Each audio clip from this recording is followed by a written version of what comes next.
Tiga bayi kecil ini, mereka ditelantarkan, baru sampai di panti. Salah satu dari mereka sudah memukul biarawati ini. Biarawati yang lain keluar dan melihat, wah mereka ini malaikat kecil. Semuanya berebutan ingin mengasuh mereka, tapi mereka tidak tahu, mimpi buruk mereka baru akan dimulai. 10 tahun dalam sekejap mata, penampilan mereka tidak berubah. Setiap hari biarawati menjadi korban mereka. Tidak ada yang tahan. Mereka yang pernah menjadi malaikat kecil, saat ini telah menjadi monster kecil. Para biarawati berpikir, bagaimana cara mengirim mereka pergi? Hari ini adalah hari yang baik. Pasangan kaya ini ingin datang, ingin mengadopsi anak. Para biarawati memanggil anak-anak. Anak-anak lain bersembunyi. Mereka dibiarkan untuk memilih salah satu dari mereka. Setelah melihat penampilan mereka, mereka memutuskan mengadopsi Mo. Pasangan berbicara di jalan. Hari ini adalah hari ulang tahunnya, dia boleh membuat permintaan. Mo mengatakan keinginannya sangat sederhana, membawa Larry dan Curly, dan mengadopsi mereka. Pasangan ini melihat hubungan mereka sangat dekat, sepertinya tidak bisa dipisahkan. Lalu mereka mengadopsi Teddy dan meninggalkan Mo. 25 tahun telah berlalu, mereka telah tumbuh dewasa. Mereka semakin sering membuat masalah. Salut kepada mereka. Hari ini mereka memperbaiki menara jam. Larry sedang memegang palu, tapi pukulannya meleset. Palu itu lalu jatuh dan memukul kepala Mo. Seketika membuatnya mati rasa. Curly yang berada di bawah membawa gergaji. Saat hendak naik tangga, dia kesulitan. Dia kemudian memiliki cara menggantung gergaji di pinggangnya. Ketika biarawati datang untuk memeriksa, dia melihat mereka bermain di atap. Sebuah palu terbang keluar. Biarawati itu berhasil melarikan diri. Saat itu juga lonceng tergelincir, langsung mengenai biarawati itu. Mereka ingin membantunya, tapi tangganya rusak. Seketika mereka menindih biarawati itu. Kemudian giliran Curly ingin turun, agar biarawati tidak cedera. Mereka menyeretnya ke samping, hasilnya hidran air, menghantam ke kepala biarawati. Mereka mengambil ember lagi dan kemudian menyelesaikan pekerjaan dengan sempurna. Tanpa sengaja mereka membuat pastor terjatuh, menabrak para biarawati. Mereka melihat itu, di siang bolong. Pastor ini keterlaluan. Mereka lalu bergegas menendang dan memukulnya. Setelah pastor dipukul, segera diumumkan, karena krisis ekonomi, panti asuhan akan ditutup sebulan lagi. Kecuali ada yang bisa mengeluarkan uang $830.000 untuk menyelamatkan panti asuhan ini. Karena mereka adalah anak panti asuhan sini, mereka bersedia menjadi relawan, memutuskan pergi ke kota, melakukan sesuatu yang besar. Hasilkan uang $830.000 hari ini sebelum berangkat. Semua anak dan biarawati mengantar mereka. Semoga mereka baik-baik saja dan segera kembali. Untuk menghemat waktu, mereka memutuskan untuk bersepeda. Tapi Curly yang bodoh, mengaitkan tali pada mobil yang lewat, diikat ke roda belakang sepeda. Begitulah cara mereka datang ke kota. Mereka meletakkan papan di depan jalan, menuliskan mereka bersedia mengerjakan apapun asal dibayar $83 juta. Di jalanan mereka menari sambil makan dan minum.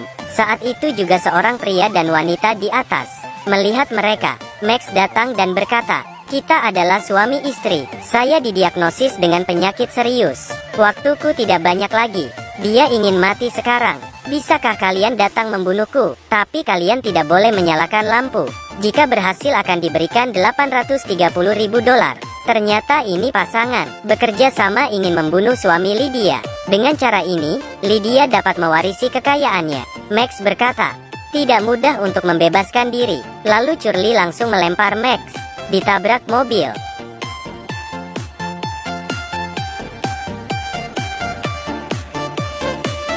Mereka hampir membunuhnya.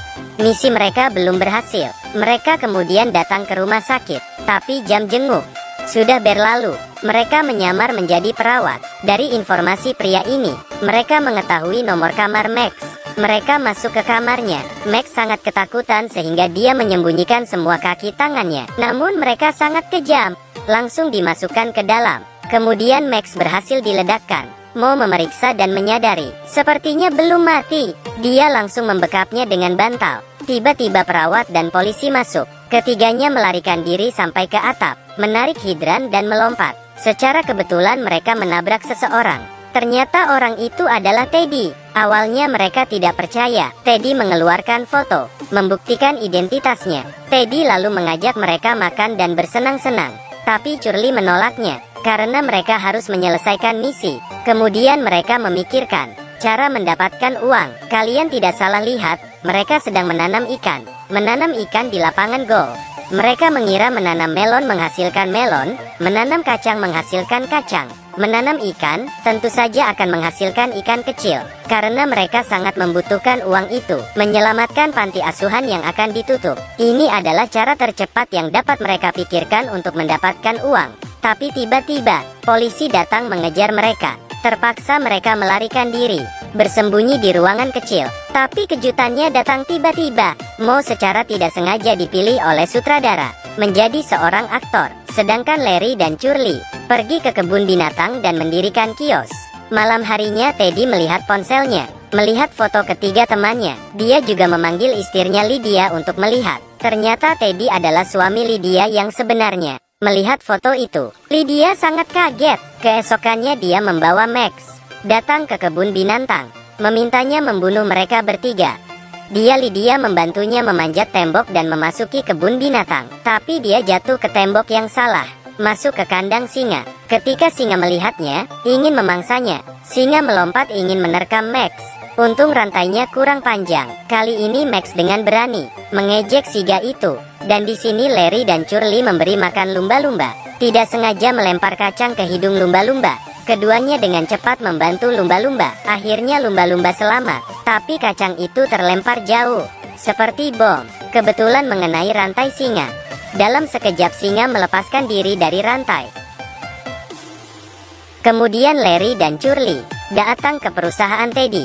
Di sini mereka menyadari ternyata Teddy adalah suami Lydia. Mereka dengan cepat menemukan Mo yang sedang syuting, menceritakan yang sebenarnya padanya. Ketiganya berdiskusi, mereka tidak boleh membiarkan rencana Lydia berhasil. Keesokan harinya mereka datang ke rumah Teddy, menghadiri pesta ulang tahun pernikahan pertamanya. Di sana mereka makan makanan enak dan Curly diserang oleh lobster. Lalu mereka masuk ke kamar Teddy, menceritakan yang sebenarnya. Tapi Max dan Lydia muncul dan mengancam mereka dengan senjata. Dan saat itu juga ayah angkat Teddy datang, juga mengancam mereka dengan senjata. Ternyata Lydia dan ayah angkatnya adalah satu kelompokan. Setelah istrinya meninggal, semua warisan diberikan kepada Teddy. Ayah angkatnya tidak setuju, karena dia menikah dengan ibu angkatnya hanya demi uang. Sekarang dia ingin membunuh Teddy dan mengambil semua hartanya. Mereka berencana dibawa ke hutan dan dibunuh, sambil menghilangkan barang bukti. Saat itu juga, Curly mengeluarkan seekor tikus. Seketika membuat kekacauan di mobil, dan mobil langsung terjatuh ke sungai. Mereka harus mencari cara untuk keluar dari jendela. Pada saat bahaya, Curly tiba-tiba kentut. Mo mengeluarkan korek api tahan air, berhasil menyalakan kentut Curly, dan akhirnya menyelamatkan mereka semua. Saat ini Mo tahu jika Teddy memiliki harta warisan. Dia berharap Teddy bisa meminjamkan $830.000. Tapi Teddy menolaknya. Mereka tidak punya pilihan selain kembali ke panti asuhan. Ternyata panti sudah berubah. Ternyata sutradara mendanai panti asuhan. Dia juga menandatangani kontrak, menjadikan mereka pemeran utama lagi. Film tersebut dihitung sebagai uang untuk menghidupi panti asuhan. Sejak saat itu ketiga saudara hidup bahagia.